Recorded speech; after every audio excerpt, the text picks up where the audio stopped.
Hello, everyone, and welcome to another episode of Blame It on Marketing. And we're actually doing an episode that me and Emma have spoken about for a little while now.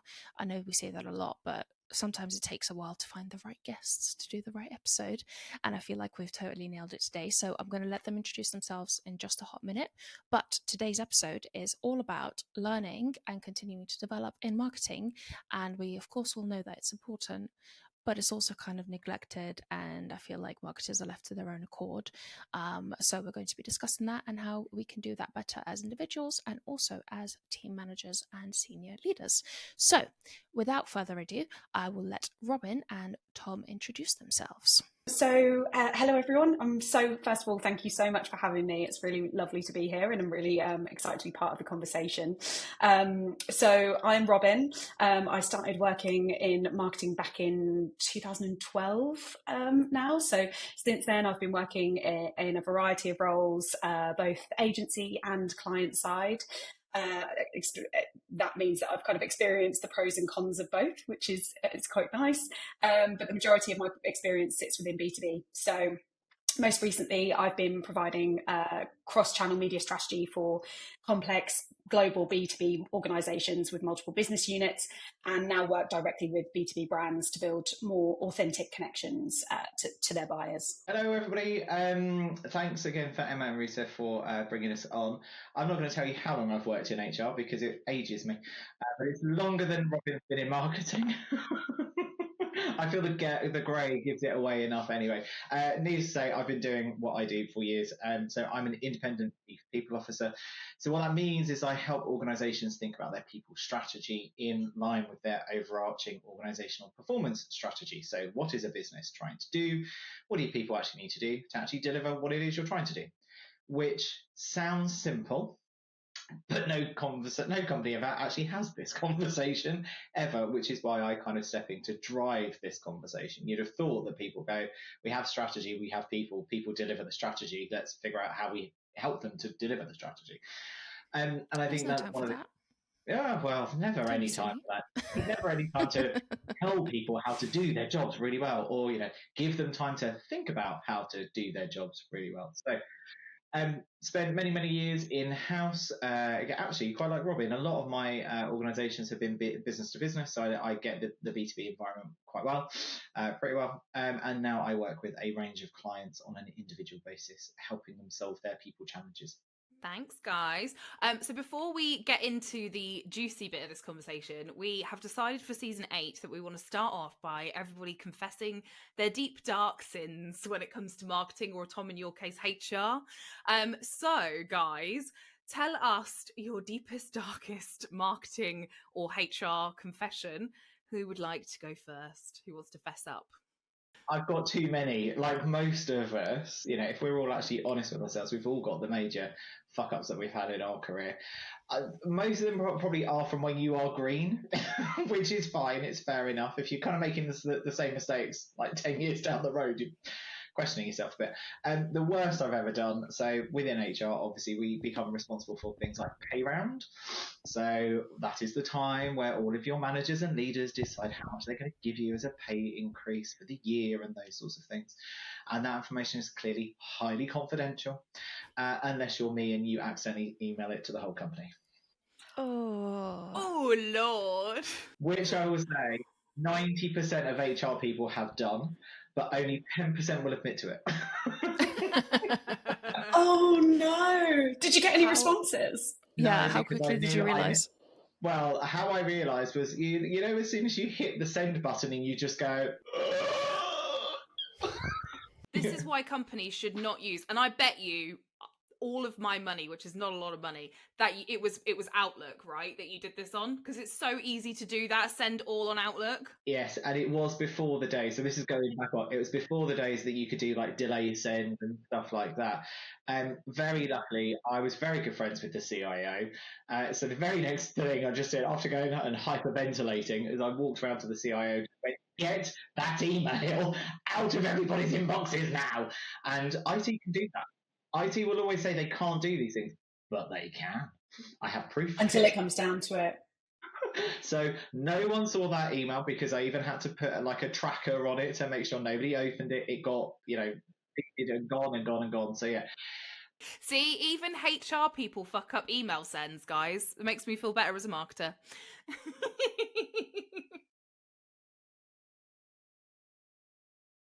I know. So mine is probably along the same kind of lines of email sends. And we basically had a CRM system that we were sending our email blasts from. And I had an email list of thousands of prospects that I was sending this particular send to. And I basically sent it from the wrong from address. So this from address was a distribution email list, which included our entire global marketing team. So when I say they got thousands of out of office replies, I wish I was exaggerating, but I'm not. And every single one of them were like, who sent this? I was like, that was me. I'm so sorry. And it was so bad. And I immediately called my boss and was like, I'm so sorry. I'm so sorry. She was just like, you're good. You won't be doing that again, because I know that I can tell from this reaction, that is not a mistake that will happen again. Oh, it was just so horrible. And again, exactly like you, Tom, as soon as you press that send button, I immediately knew. And I was just like, oh no. And it's just, yeah, you can't do anything at that point. It's triggered it. It's sending. So as much as I'd love to keep riffing on your fuck ups, what I would like to know is, seeing as we're talking about learning lessons here, I would love us to outline why we all think it's so important, and in particular, obviously, for everybody in a business, but in particular for marketers, why we have time to make sure we've got, we're able to do learning and development, while we're able, also personal development, as well as like the stuff about on the job. Why is that so important for us to be able to do? So I think I'll jump in first. I think for me, it's I think there's multiple reasons, but I think the two main ones for me are obviously the core thing, which is, we do our jobs to help clients, and we want to make sure that we have full confidence in what we're advising them, and we can support them to the best of our ability. And obviously, if you're not learning and you're not developing your own knowledge, then you're not going to be able to do that. But it's also, I think, a second thing for me is just being confident within your own ability. And I think the more you learn and develop yourself, the more confident you are when you're doing a job, because you know that you're doing a good job, right? And so if you can make time and carve time out for that learning, I think it shines when you're doing everything, from conversations with clients to pitching to, how you deal with mistakes that happen like this. And again, that's how you learn as well. That is, it's a big part of the learning curve.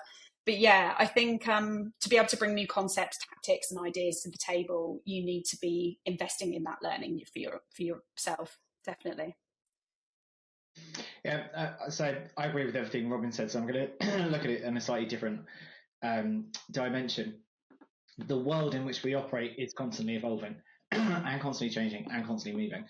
So if us as individuals, and particularly marketeers, are not in line or in step with that change, ultimately, let's look over the last few years, the amount of channels that have now been created for an organization to talk to its customers. If as marketers you weren't at the front of all of that, understanding how different audiences are using those different routes to market, then actually your brand starts to suffer, because you're not getting the right message to the right person through the right channel. So there is absolutely, there's a benefit to you as an individual, but of course, bearing in mind we're talking about how organizations need to help make time for people to learn. This is one of the key important factors for me. It's about a business. You can almost strip it back to it being a business continuity thing, because you either shift and evolve with the way that the market's going, or you die, which for a business is the worst thing in the world. I think particularly for a B2B brand, B2C is different channels. Again, it's about understanding how to talk to your relevant audience rather than just talking. I completely agree with that, actually, because I think, to your point, decision makers now are they are much younger. They make decisions probably very differently to how they have done in previous decades. A lot of it is kind of social communities. Look at LinkedIn and and how much that has grown in terms of how it's used, and building those networks out and building trust for brands. So it's also being in line with the buyer as well, right? And making sure that you're learning alongside how how they're adapting. So yeah, completely echo everything that you said, Tom, as well. So, given that marketing is a fairly broadly scoped job, especially if you're a generalist rather than a kind of a niche specialist, there's no need for two words for that, a specialist. How do we stay on top of it? How do we best decide what we need to learn and what we don't need to learn, and what's worth pursuing and what's not worth pursuing? Yeah, I think for me it's time and just being really intentional with it. I think it's really easy to just be super busy and not carve out time for your own development or learning. So time blocking, I think, is really important. I mean, agency side as well, you're constantly, jumping from client to client to client, and dealing with other people's challenges and things like that. So I think sometimes as well, there's almost a little bit of an element of guilt, because if everybody around you is incredibly busy and dealing with client work or problems that the company is facing, then you almost don't want to sit there and be like, oh well, I'm just going to be doing my course for an hour, so and but I think that is important. It is really important. So that, I think that time blocking and being intentional with that, for me, is really really crucial. Yeah, I think that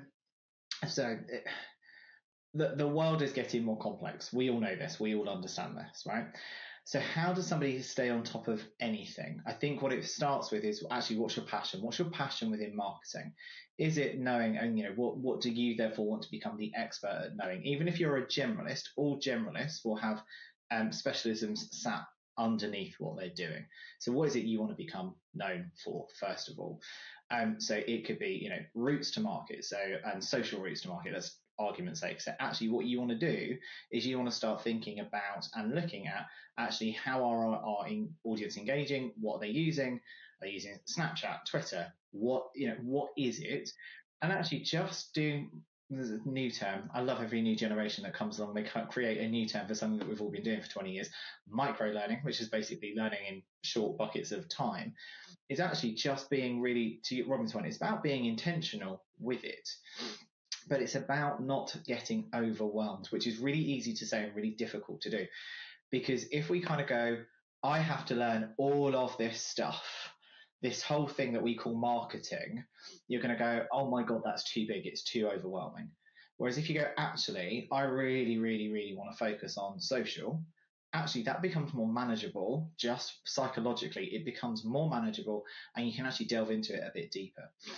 The other thing to do as well is recognize, even as an independent, you're not on your own. So develop your network of other specialists who together you all kind of have the depth of specialism that kind of make you one massive generalist, if that makes sense. So you then start to develop your network where you're like, actually, I'm not too sure I know about this, but I know that I can call Robyn because I know Robyn knows stuff about this. And I would say, even as a freelancer, that's probably even more important, because you are on your own. You're going to feel like you need to do everything yourself. But have the right network so you can finally go, this is what I'm thinking. I know you know this stuff better than I do. Can I bounce an idea off you? So it's, for me, it's always focus on what you really want to know, what you want to become known for, because then your network will then come to you. That's how you then know that you're an expert, because your network starts coming to you to ask your opinion, and then develop your own network as well so you can go to your own experts.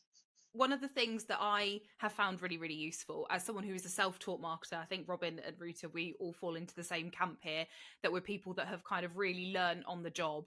Not always at companies that have supported that learning either, by the way. We've had to kind of go out and get it out for ourselves at certain points, which I think is, the part of the point of this conversation. But where there are bits of my job that I don't know how to do it. So, for example, like, before I worked with Ruta, I was not a technical marketer in any way, shape or form. And I have learned how to become more technical by being like, okay, there's this one bit of my job that really annoys me, that takes a really long time. How can I make this better? So how can I automate this process? How can I remove friction from my own, just like, how can I basically make my life easier? And from that starting point onwards, that's where I've grown my skill set. So how can I just basically make my life constantly better and easier? And that has led me down the path to becoming more technical and learning about automation and learning about AI tools that I can use. It sounds like I'm just being really lazy and being like, how can I take loads of burden out of my job? But actually, it's meant that, like, when I go into businesses now, I'm probably one of the most technical people on the team, in comparison to maybe some of the other marketers that were around. And that's really benefited me. I don't know if you guys have been the same, or if that's a really selfish starting point, but that's definitely helped me. No, I think I completely agree with that, and I think it's the one way that I've always had kind of managers have worked with me on it, and a way that I've worked with my teams on it is also going back to the good old fashioned SWOT analysis and doing, okay, what are my strengths, what are my weaknesses, and actually then you've got a little bit of a list that you can then go, right, these are the areas that I'm going to upskill in, and be really intentional about that. Because or to your point, doing it a little bit differently and going, actually, these are the points that are probably adding more friction to my day to day right now. How can I get around those, or learn about them, or automate to become a lot more efficient? I think just actually sitting down and having that activity where you think about it intentionally. I know we kind of talk about the word intention quite a lot, but I think it is really important to actually almost give you a structure to work into, because otherwise, like Tom said, it is really overwhelming. You don't really know where to start. Yeah, I think, to your point, Emma, around mindset of I want to automate, I think that is becoming increasingly a really important mindset, because we've now got AI tools. We're scratching the surface. We know we are, but all of these tools now can actually help us. So the worry that most people have around AI is going to come and replace me doing my job, which at the moment can't possibly be true. The people who are going to succeed in any industry, marketing in particular as well, actually, is those who learn how to use the AI tools to make your life easier. Because ultimately, if you look at the time that you spend doing your job, do you want to be doing something for 10 hours that's going to be manual, where actually you could turn that into an automated process that takes you 20 minutes, for example? You've then got 10 hours back to use in a different way. Either that's directly influencing a client, because let's be clear, your process isn't influencing the client, you are, the person talking is. So the more time you can spend giving yourself a voice to interact with your client, which means less time focusing on your processes, figure out the tools that you can use to take away and eliminate all of those processes, absolutely is the right way to go. So it's not at all being lazy, Emma. It's actually about being strategic in how you want to use your time. Whether you've been told that or not, I'm telling you now, you're being quite strategic in what you're doing, whether it's accidental or deliberate. That's kind of where you've got to. With marketers and it being kind of a shit market at the moment for jobs, you're kind of expected to do everything. But then there's the other school of thought, which is very pro, like, oh, work to your strengths and you don't have to be able to do everything, just really focus on the things you're good at. But I don't think either of those is the right answer. I think it's a balance of the two, because imagine you are working to your strengths, but you could basically completely leave the marketing world behind in that way, because it doesn't matter if you're working to your strengths and you're really good at, I'm going to pick an example that I don't like, but like brand storytelling. It doesn't matter if you're really good at that if marketing completely moves on from it and no one cares about it anymore. So I'd love to hear your thoughts, because Tom, I don't know how you feel about the whole strength versus weakness learning priorities. So I think there is a space for operating within your strengths, but let me kind of explain what I mean. Ultimately, none of us can sit there all day long going, I'm only going to do this particular activity because that is my strength. Because your manager is really quickly going to go, but that's 5% of your job. You still have 95% of your job that you have to do. And we all have parts of our jobs that it's what I call the grind. It's the grind, right? It's the bits that we don't quite like doing. We know it has to be done. So actually, the quicker I can figure out how to automate this, Emma, to your point, the quicker how I can learn how to do this a bit differently so I get some level of enjoyment out of it, the better. Now, if I would always argue that if your job is more than 50% grind and you're not really liking it, do something different, because we spend too many hours at work to spend 50% of our time doing stuff that we don't like doing. So the strength argument for me personally is about becoming known as a specialist in that particular area. And that's kind of where the strength then comes in, because people tend to get drawn towards people who are naturally talking about something really, really positively. So if let's use your example, Rita, of a natural storyteller. Well, I'm going to go and if I'm not a natural storyteller, I'm going to go and find the person who I think appeals to me as the most natural storyteller. Now, that could be Emma, but that's only one part of Emma's job. But it almost goes back to where I was talking about, have the people you can go to go, actually, these are the strengths. To your point about, if the world moves on and you're still stuck doing one thing, then you are going to be left behind. So there is always this one eye to the future of actually continuous learning. And we have new phrases now. We have phrases around continuous learning. That doesn't mean sitting down with a textbook 24/7. It just means having an open mindset to adopting and adapting to the new situation in the new world. So ultimately, as marketeers, you're in a position where with your brands, you are either going to be a trendsetter or you're going to be somebody that follows the crowd, right? And you're somewhere in between the two. We can apply the same thinking to us in our own careers. Are we going to be a trendsetter in a particular thing, or are we going to follow the crowd? And actually, the answer on each activity is the right thing for you. You don't necessarily want to be a trendsetter on everything, because then that means kind of setting the agenda. That means learning about it a lot. 90% of things you probably want to be carried along with the rest of the world, utilizing what somebody else has done already, using their learning and just applying it and adapting it. To Emma's point, is that being lazy? No, it's not. It's being strategic about what you're interested in versus what you can do. I was going to say a really good example of this for me has always been around lots of the TikTok conversations that happen. Obviously, this in B2B, this is a big debate because you get these people who are like, let's just set up a TikTok channel. And we're like, God, no, do you know how much work that is? But the reality is, as a marketer, to Tom's point, which is to have one eye on the future, I think it is very misguided for people in marketing to completely go, we're not doing that, and therefore I'm not ever going to look at that. You don't have to be an expert in TikTok to figure out how much resource, time, effort, and energy it takes to run an account. But as a marketer, you should be looking at it going, right, okay, is there scope for this in the future? What do I need? What's the bare minimum I need to know so that if I did decide, or we did think this was going to suit our ICP, our audience, this was going to speak to them, how would this actually work in principle, so that when someone comes to me and asks me about it, I have an informed response, not just oh, we're not doing that because, or, oh yeah, let's just do it, because that's the other side of this, that we say yes to things that we shouldn't have done. And I think for me, those are the perfect examples. The same with the AI tools, the same with some of these other things that are out there, the same with the automation stuff. Obviously, this is all within the confines of your budget as well, like we're talking about here. But I think it is, I think it would be foolish if as a marketer, you kind of like something new came along and you completely took your eye off the ball. I don't know how you guys feel, Robyn, Rita, about that. Yeah, I think it's I completely agree. I think it's going back to what Tom said, I think it's being really strategic with it, right? Like, I think, there's always going to be stuff that you can't be good at everything. If there's a list of 10 things, you're going to be incredible at maybe 2 of those things, maybe 3. You're going to be okay at probably like the next 3 to 4, and then the rest you're probably not going to be very good at. But where do you want to place your energy and your time? Because we don't have infinite of either. So you have to go, right, do you know what, we're going to go, these are probably the areas that I need to double down in, and actually these other core areas are going to support those, to make sure that I can excel into the position that I want to be in. And so those maybe is where you place your energy into upskilling.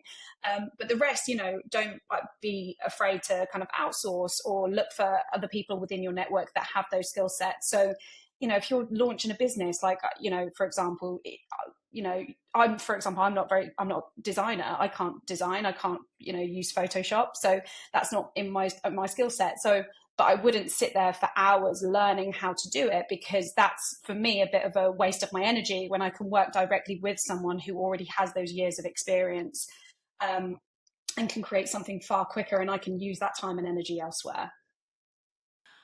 So, if you are an in-house marketer, what should Tom, turning all eyes on HR, what should you expect from L&D within your company? And also, I think one of the things that comes up time and time again is if you've got a crappy manager who doesn't see or doesn't allow you the time and the space to learn, to invest in your own development, what do you do about that? So what should you expect from the company?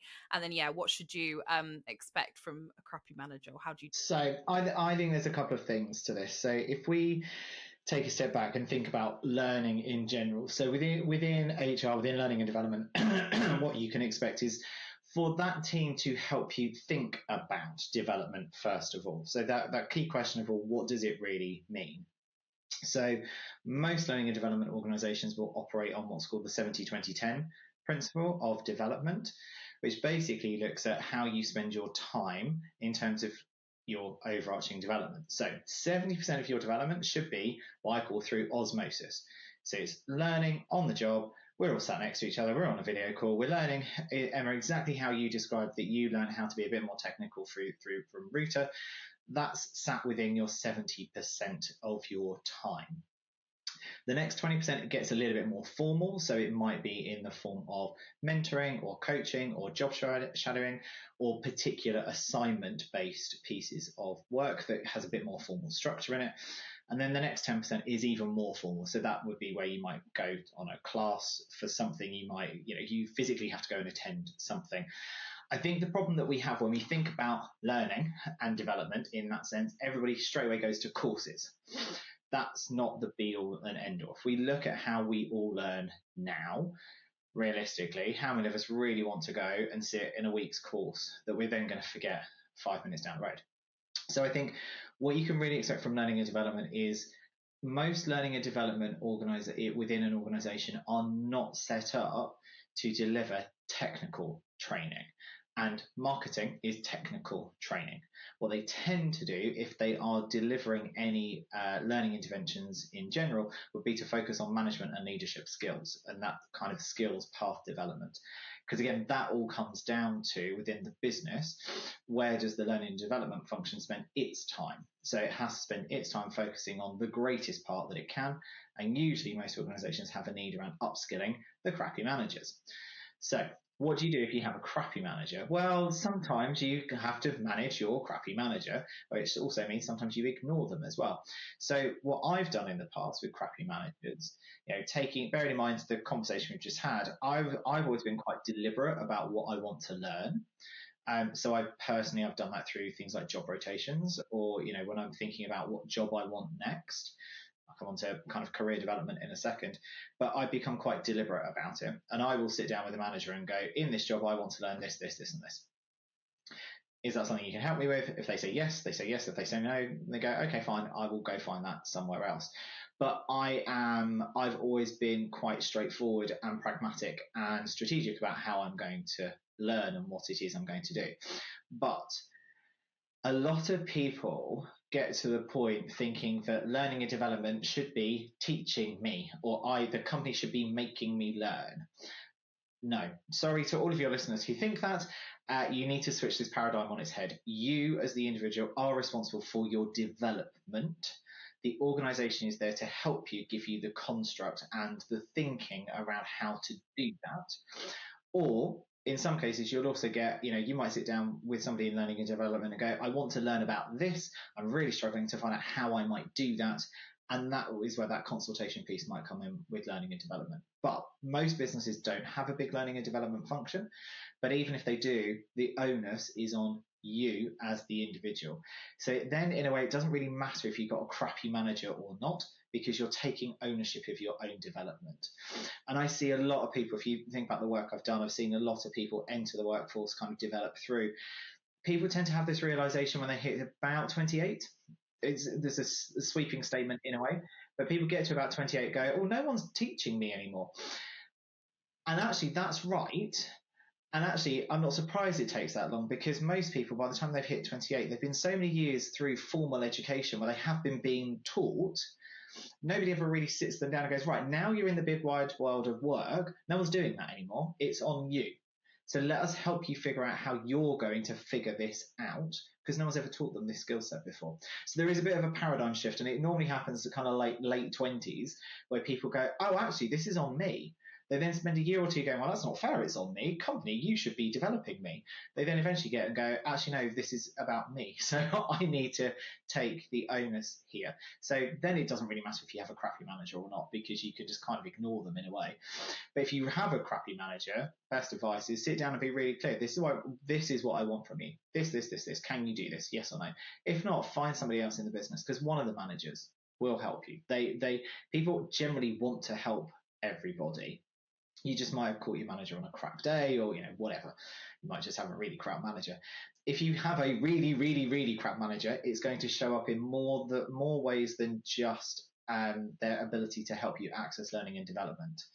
And if that is the case, you actually have to jump them and go and talk to their boss about their performance as a manager. Scary conversation, but it needs to be done. I was once very clear with my manager about where I'd like to go with my learning and my career, and then I got put on a PIP. Sorry, I should laugh, but I've seen too many of these things happen. Yep. To be fair, I wasn't doing that great at my job at that point, and it's because I fucking hated it. So I was looking for a way to, collaboratively move me somewhere else, because I'm not a bad worker or a stupid person. So I was like, we can use me somewhere else where I'm not going to hate every day of my life. But yeah, that didn't pan out too well. But then I got a job in marketing, and here we are. So you know what? Maybe it was meant to be like that. Yeah.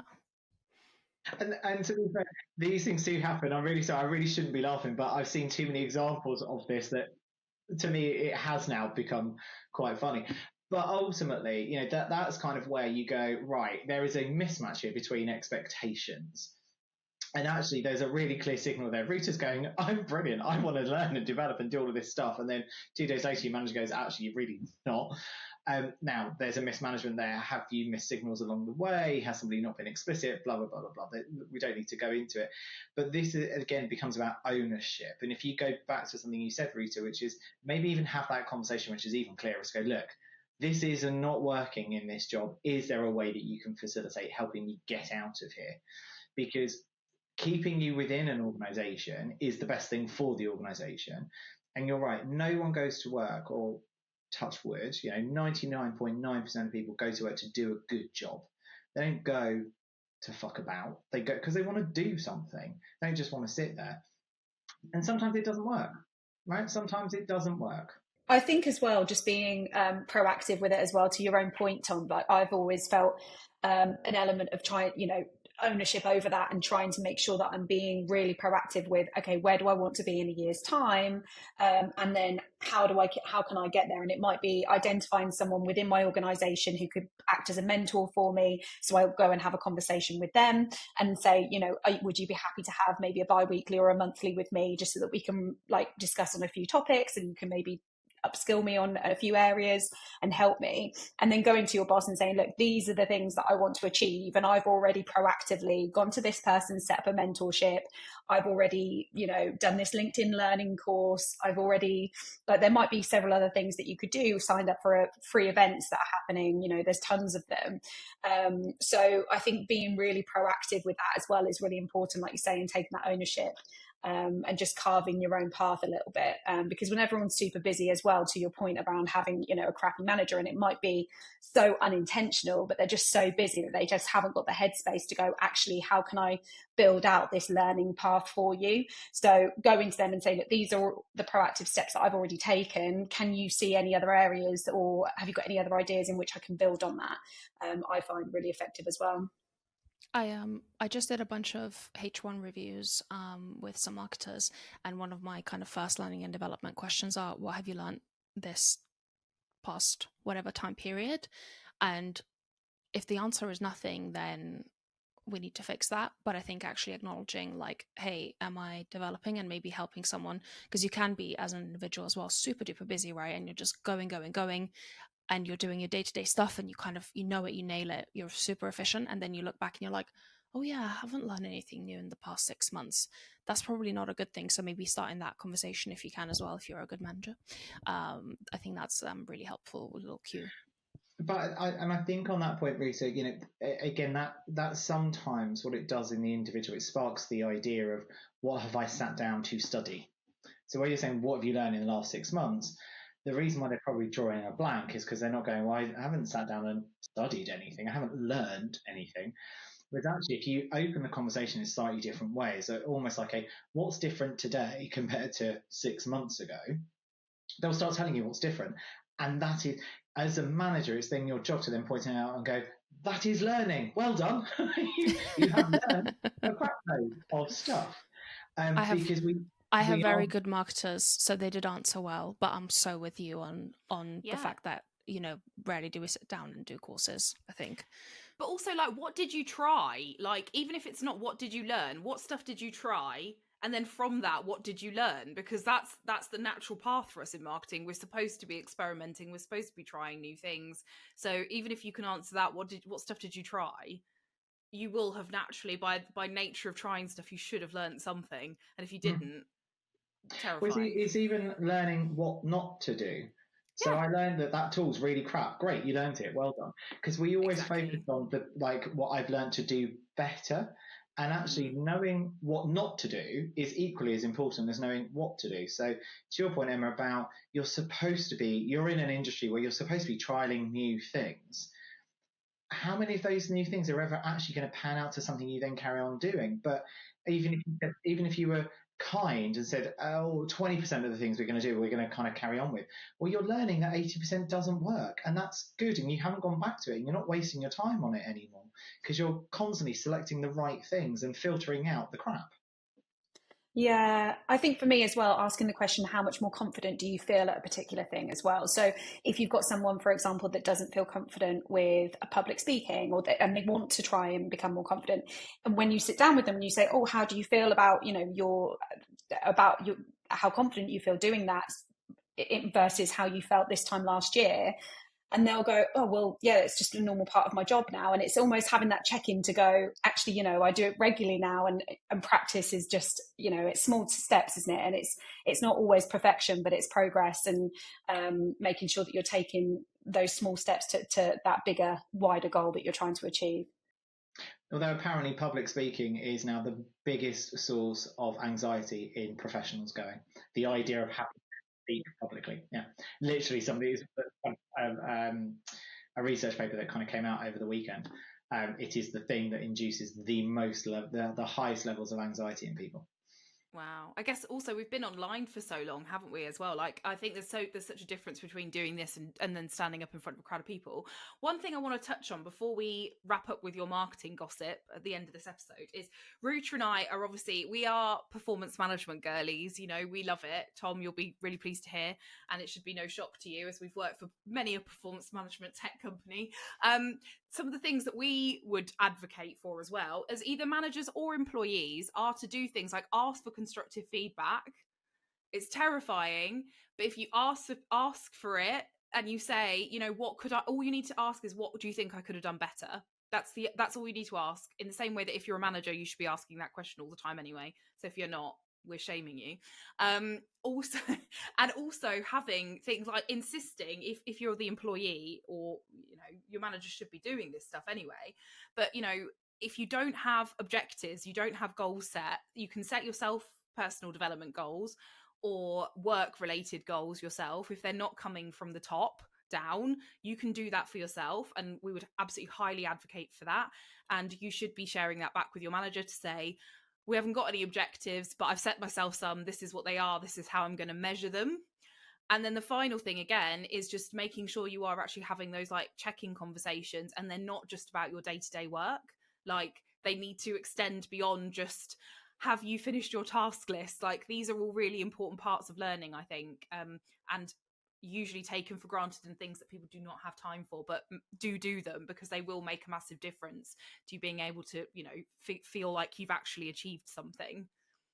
Completely agree. Like I've, you know, when I've left jobs previously, or, you know, even if I'm coming up to a performance review, for example, I've asked 3 questions. I've gone, what's one thing that I do really well? What's one thing that I don't do well at all? And that's, what's one thing that I don't do that you wish I did?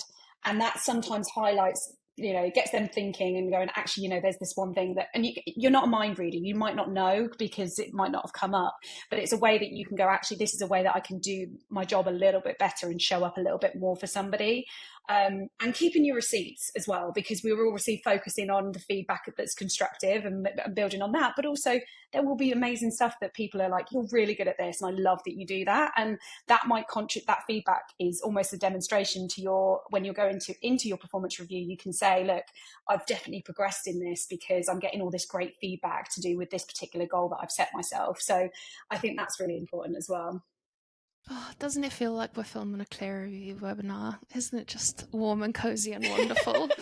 Or praised, Or praise. Yeah. Whoever wants to sponsor this podcast, because marketing needs lots of performance management, go for it. All our HR tech friends. We're ready. I love it. So, shall we wrap up with a little bit of marketing gossip? So, is there anything that, or HR gossip, I guess in this case, is there anything that you've seen online that's really kind of caught your attention? Maybe an ad, maybe a LinkedIn post, maybe something's happened and you've had a good discussion about it. What's been going on? So I'll go with boring gossip. Sometimes gossip isn't fun. Where are we? Time recording. Labour government has just come in. There is going to be a new work package coming down the line. So within the next 100 days, there's supposed to be legislation coming into force, which gives greater protection to employees in the context of being an employer. For all of us who are also standalone, keep your eye on what that legislation actually says, because there's a new definition being proposed about what a worker is. And for some of us, we might not want to be defined as a worker in the way that Labour are going to define it, because it might mean that we end up getting caught on people's payrolls when we don't want to. We want to be an independent consultant. So keep an eye on what the legislation is saying and how it might apply to you. I know that's very broad, but it's coming down the line. There's no definitive date yet. So mine is, I was having to think about, things that I think are maybe winding me up a little bit recently. And for me, it's just the increase of AI comments on LinkedIn. I don't know about anyone else. Oh, you can spot them. More, yeah. And yeah. I just really hate it, because I'm like, the whole reason for social networking is building that connection with people and, showing up authentically and having genuine conversations. And yeah, their AI comments are not good. No. I know. I don't understand. I get it. You're trying to game the algorithm, but stop it, because we can all smell it a mile away. Okay, guys.